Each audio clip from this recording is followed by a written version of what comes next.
Good evening, everyone. Time for another World Cup team overview. Today we have the team leader representative for Team Czech Republic. Could you please introduce yourself so I don't butcher your name?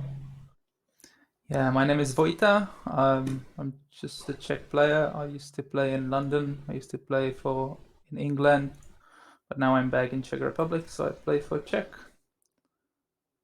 Okay. Did the Czech Republic play last year? Yeah, they did. I wasn't part of the team though, so I can't. And I wasn't even following it that much. I think they didn't make the cut, so they are probably like, I don't know, was it 5 rounds? So they were 2 and 3, I believe, maybe. I don't recall as well. So then, with you at the helm, what are the aspirations for this year? Just mostly having fun. I don't think we took it like super competitively. We just we just there to play. Okay. So is it the same team from last year or many No, well, changes? Some obviously weird formulas? I'm in the team now, so that's one change. I'm not really sure who was in the team last year, but I think there's a lot of players are the same. So basically, even though Czech Republic has a large player base, there wasn't that many volunteers who volunteered for this World Cup. So we just basically just probably like 10 people signed it up. Even then, a lot of them were some of them were inactive. So during the testing phase, and so in the end, we had kind of problem to fill all the spots rather than we didn't really have to choose from a large pool of players. We didn't have to do any tournament or anything like that. Well, so then did the ban and restricted list help with the team? I think so. I think if there wasn't a restricted list, I for one wouldn't have participated. I really don't enjoy meta full of Sea of Blood, Shadows, and Valyrian Steel. So I'm really glad for the restricted list. Um, I think a lot of players feel the same. I'm not saying it's perfect, but I like it. Okay. So if you wanted to change one thing, what would it be? One thing Yeah. that's tough. Well, either Well, I think what helps this restricted list is also the format where every agenda can be played only once. So if we were playing without that restriction, I think Valyrian Steel is the most problematic card, in my opinion. I know a lot of people will disagree because it's a very, very liked agenda, but it's just so over the top. It could, if it was in the bin pack, it would be the best agenda in the bin pack. So I think its power is so over the top over the other agendas that it deserves a list. It deserves its spot either on restricted or a ban list. I wouldn't mind Valyrian Steel getting banned. Okay. That's an interesting opinion. I was expecting Wyman mirror complaints, but cool. I mean, Wyman is another card. I don't agree with being unrestricted, but yeah, I think Valyrian Steel is a bigger problem because Wyman goes into stock decks only, whereas Valyrian Steel can fit into pretty much anything. Okay, fair enough. Then, how did you approach the agenda combinations with the restrictions? Were there agendas that you knew that we have to be run? Obviously, Valyrian Steel. Well, um, obviously, I thought some agendas would be good. It would be good to run some of the agendas, crossing Valyrian Steel, Coho, but in the end, we didn't really had a strategy of. We just decided who's going to play what. I mean, faction wise, and then the players came up with the decks, and so there wasn't much of a strategy in there. Just everybody plays what they like. And yeah, I personally like to see our team play Coho, but we don't because nobody took Coho. So there was one time I think when we were fighting, like two players were fighting over an agenda, and that was the crossing. Obviously. So our initial Martha player wanted to play crossing in Martha, which I think is a good deck, Martha crossing. But our Lannister player also wanted to play crossing, and he wasn't comfortable playing Shadows decks, which I think. So I think Lannister crossing. If you're not gonna play Lannister crossing, you have to play like Lanny Shadows. There isn't that many other options for Lannisters. So in the end, the Lannister player took the crossing, and the Martha player had to take something else. Okay. Then how did you choose your Mystery Knight? Well, again, it was mostly just whatever we felt like playing. So the guy playing Mystery Knight felt like playing Martha Wolf, so that's our Martha. So that's our Mystery Knight spot. Okay. Then last questions. Did you try to figure out an interesting strategy for assigning the order, or Yeah, I actually did.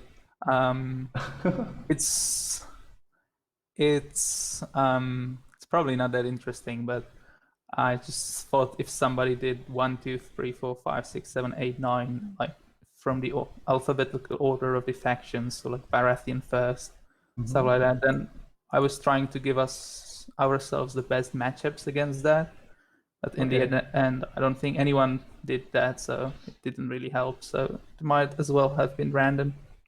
Okay, at least there is some of that thinking, but yeah, Yeah, great. When I assigned towers, I also looked and was wondering, okay, so now, is there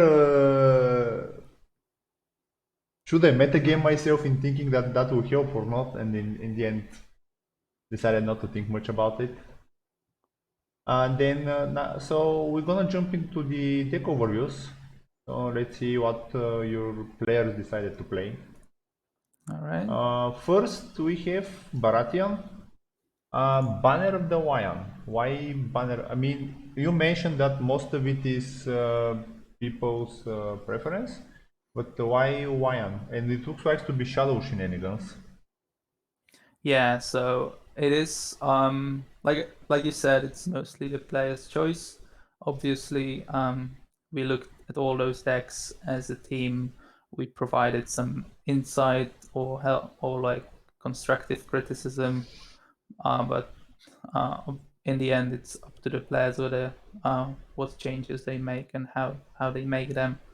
So yeah, Banner of the Lion. I think it's mostly for the red keep as red keep is a good card. Also for I think it's mostly about black cells, and obviously Banner of the Lion helps with the shadow cards. So Cerebert Strong helps there. Yeah, No just Mandan Moor, like another another cheapish. Mandan Mo. Yeah, that's right. Yeah, I don't Okay, so probably no slots for that.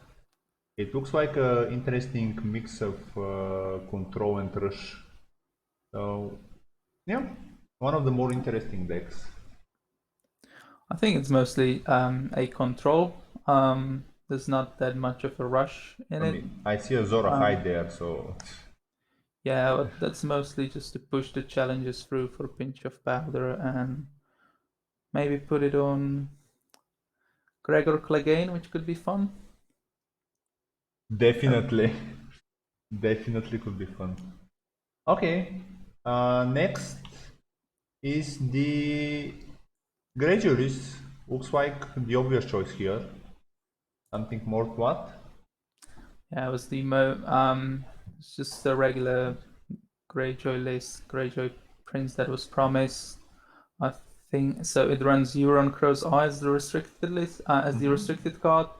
Um, I think the choice was between this and Vince, but um, think Euron's good choice as well. Vince rather fits into other decks. This one is a more rushy, trying to go fast. Just try to intimidate, and if you can intimidate your opponent's board with Euron, it's pretty good as well. So the prince is Balon? Yeah. Always? Or do you, in some matchups, some other options could be considered like Asher, Victorian? Well, I would consider Asha in some matchups, but I don't know. I don't know if that will ever come up. Yeah, I might consider Asha in the like control matchups where I want a lot of cards and I want the Asha's ability to search through my deck. I'm not sure it's the correct option, but it's something. When I was playing Greyjoy, I was thinking about it a lot, whether it's worth it to sometimes declare Asha as your prince, because she doesn't gain any power like Balon does, so you're losing a lot of the rush potential. But her ability to just look through the deck, find the cards that you need, can really help you in some matchups, is what I think. Whether or not will this ever come up, I'm not sure, and that's up to the player who plays this list, which is not me. So Okay. Next, as you said, Wani Crossing. Restricted double return to the fields to solve the draw problem, or what? yeah, I think it just helps you. So Lani Crossing is a deck that wants to get on the board, wants to get Cersei on the board, and I think just return from the field to the fields is a good card against resets. So it helps you, and it both solves the draw problem, where if you just want to just dump your hand on the board and then be safe from, then you're again safe from the reset. You can refill your hand. It's probably not a restricted I would have chosen, but I saw the guy play some games with it, and it seemed to work. Fortunately, his first two games, because our first round was a bye, so he's paired up against Martha Wolf. He was paired up against Martha Wolf last round. That didn't go very well, and he's paired up against it again. So yeah, I'm sorry for him. Those Martel Wolves decks. Yeah, that's one of the very hard matchups for almost any deck. So, a task for a fool. Why is it task for a fool? That's the question I asked him as well. Yeah, it's just a tempo play.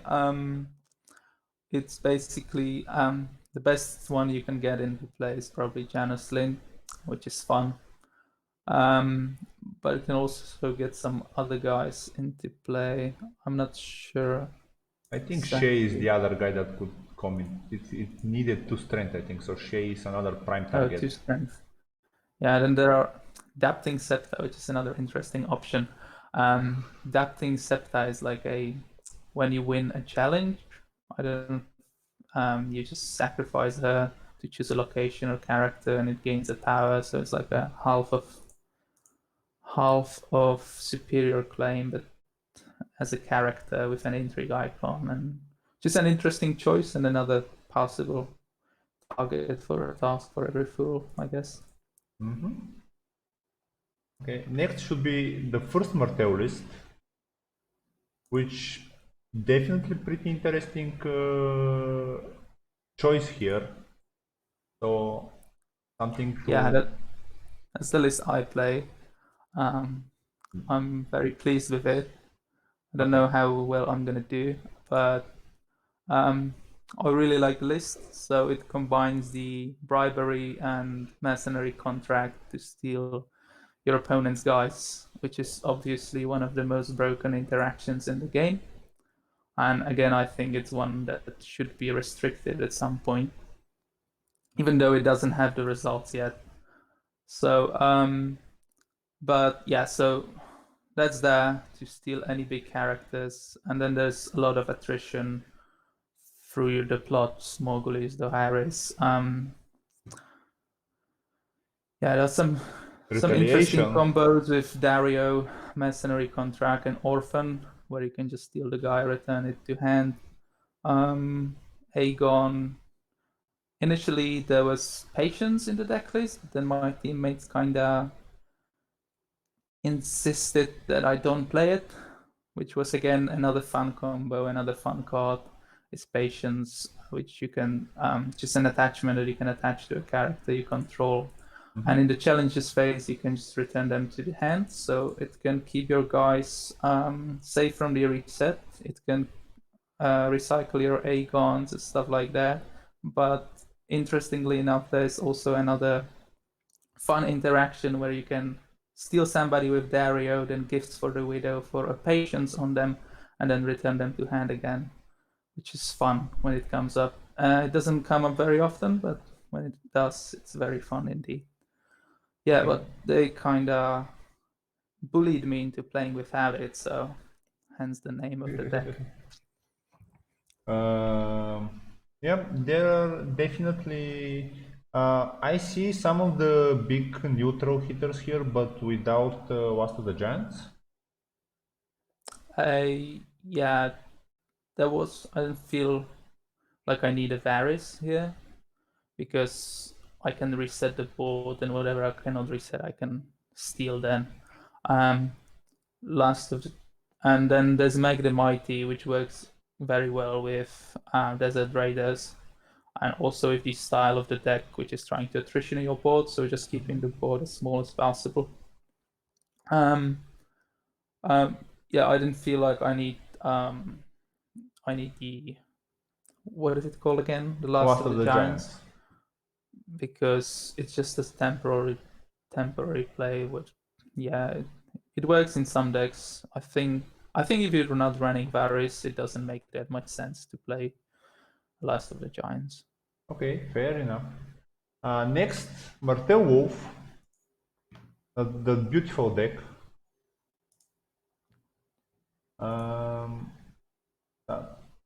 Is there something different in your approach than you've seen from the other countries?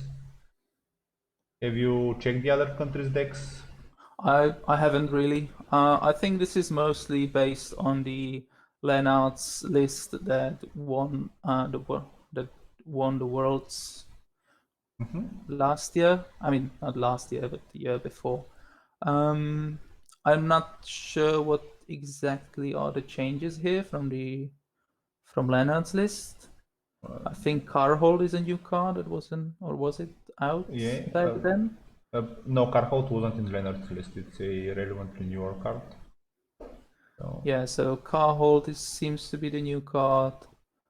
As what obviously you can't run Flea Bottom, which I think he definitely ran. Trade routes as well was there. So yeah, trade routes. So I'm not sure what the other countries' lists look like. It seems like a pretty straightforward Mata Wolf list to me. Other countries run 3 times Carhold and Desert Raiders, so you don't get the power. Mainly. Also, Ramsey is not 3 times, which is not something we've seen usually. So. Yep. Yeah, I guess he's pretty expensive, right? 5 cost for the deck. Deck is mostly just smaller guys. Okay. Yep, we've seen it. A very strong contender for Mystery Knight, definitely. Next, you were going to say? No, sorry, just go on. Okay, next, Night's Watch Conclave, one of the 3 Conclave decks in Night's Watch. So why not Night's Watch Conclave and not Summer, for example? Or Valyrian Steel? Yeah, so the Valyrian Steel was the Valyrian Steel slot was already taken by Targaryen, which I think is a better deck.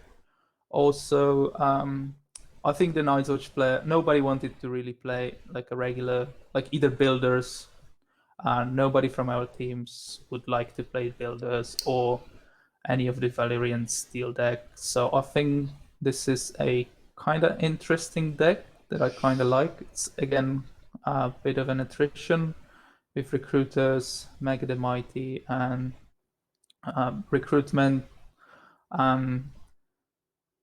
It has the big wall, mutiny, and it also has the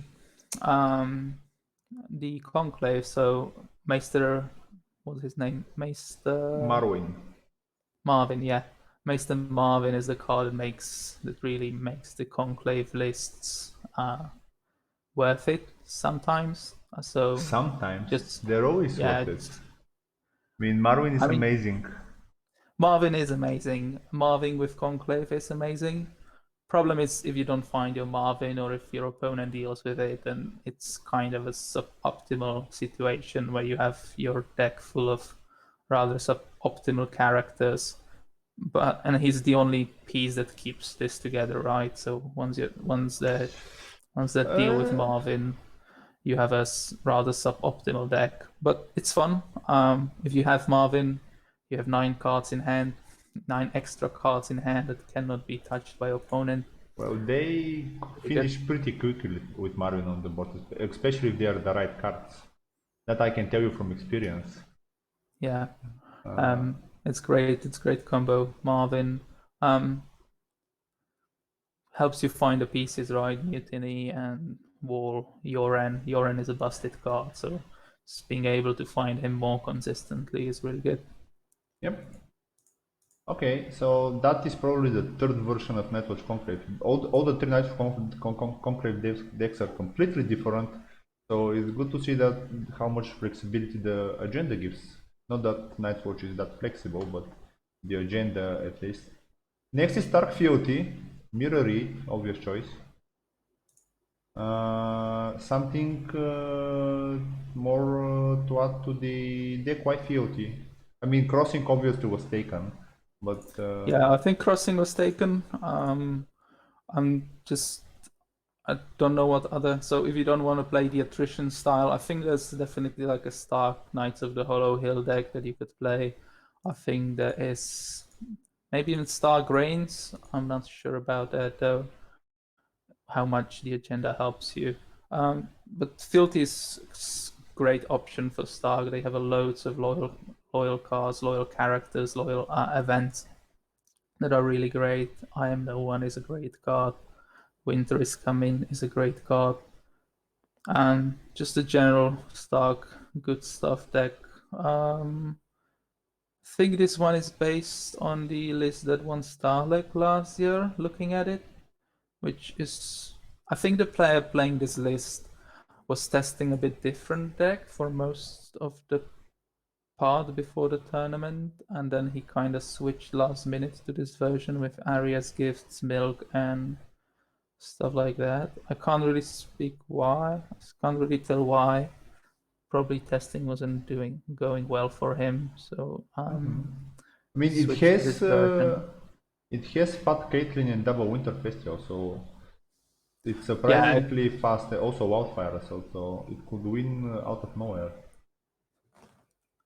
Yeah, I think the Starlink winning list had 2 returns to the field on the Winter Festival slot, and maybe Wardens of the North or something else. I'm not sure.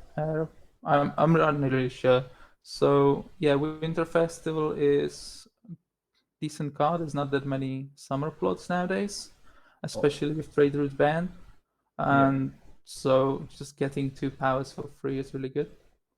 And yeah, Caitlyn, Wyman, and Mira is a sick combo if you have the cards to sack for it. Yeah. Something out of it? No. The standard field list looks like based around Caitlyn. So yeah. Next, Valyrian Steel. So tell me why this deck is broken. Yeah, this deck is broken because of the agenda, obviously. Also nowadays, in this format where you can see your opponent's list, you can see whether they run Bearing the Gates or not. So opening with the Prince Who Came Too Late may often be like there might be no answer from your opponent, and you know it, so you can just safely open it as the first plot, and there's nothing your opponent can do about it very often, and you don't have to worry about it too much, whether your opponent is running barring or not, and whether he's going to open with it or not. So yeah, just finding a Danny first round and then just riding her to victory is definitely a option in many matchups. And yeah, just drawing cards for every attachment that comes into play, having 2 returns to the field, which I think is an obvious choice for this deck because it lets you reuse your attachments for more draw. It lets you be safe against the reset, especially when I said you want to open with the Prince who came too late when you can afford it. So being able to just stay safe from that turn to Vala or something like that. Well, it's basically not safe. You lost a plot. Well, but your opponent is playing 2-0-0 on turn 2, which is probably not great for them either. Probably, And yeah. you will have 7 gold and I just drew 3 cards, which probably will make you ahead. Okay. Last but not least, Theriot stuck. Why stuck? I see some inconvenient cards here. Did you say inconvenient? Inconvenient. Yeah, Crojones. I cannot say his name. Horains Atlantis, I think, is how you read that. Yeah, there are some. So it's basically around Renly, the good fun Renly, the Bara version on Renly. So yeah, the high tower is unrestricted. So Renly with high tower is a pretty good combo. Any Tyrell character that comes into play will just get you another gold, draw you a card. It's just a solid deck that just tries to play fair thrones, like a mid-range deck with good cards in it, with a lot of renown, a lot of just icons, a lot of strength buffs, some and some good combos like cheating big guys into play by buffing Renly a lot. So just if you can put a 5-coster or something more expensive into play by Renly, that's really getting you a lot of tempo. Yeah. So Interesting enough, there is only 1 copy of Marjorie. Don't you beat 3 times if you want to do random shenanigans?